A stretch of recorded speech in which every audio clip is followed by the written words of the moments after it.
Баршаңызға қайырлы күн. Менің арнама қош келдіңіздер.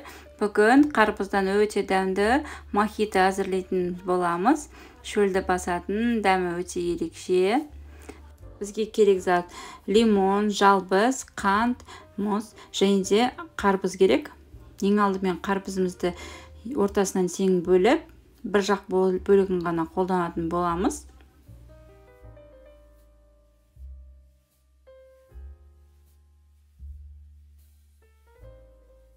Қарбыздарымызды тең бөліп алдық. Енді сыртқы бөлігін алып тастаймыз.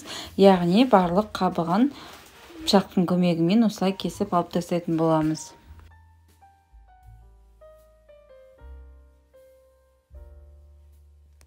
Қарбызымызды осылай сыртынан аппақ жерлерінен осылай ажыратып алып тастайтын боламыз. Енді қарбызымызды осылай бөліктерге бөліп, төрт бұрышты етіп, турап алатын боламыз.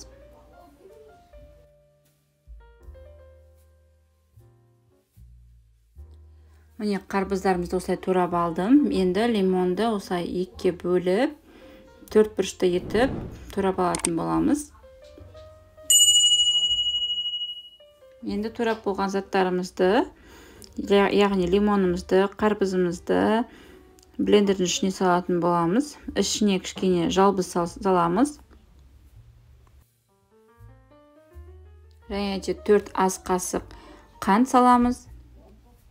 Одан соң үстіне газдалған су құятын боламыз. Су бір 100 граммдай құйсаңыз жетеді.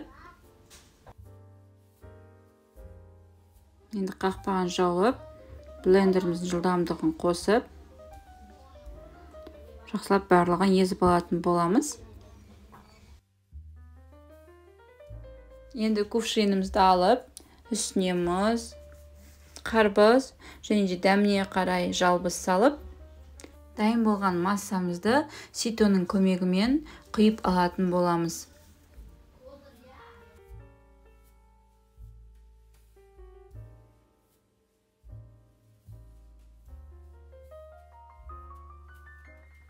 Міне барлығын осылай ситодан өткізіп, құйып алатын боламыз.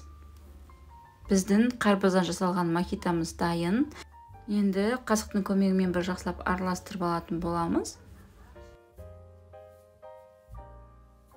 Стаканымызға мұз салып, қарбыз салып, дайын болған сусынымызды құйып ұсынсамыз болады. Шөлді басатын сусындардың бірі, дәмі өте ерекше. Жасап көрсеңіздер болады. Видеоның соңына дейін қарағандарыңызға рахмет. Сіздермен болған мен Айдана.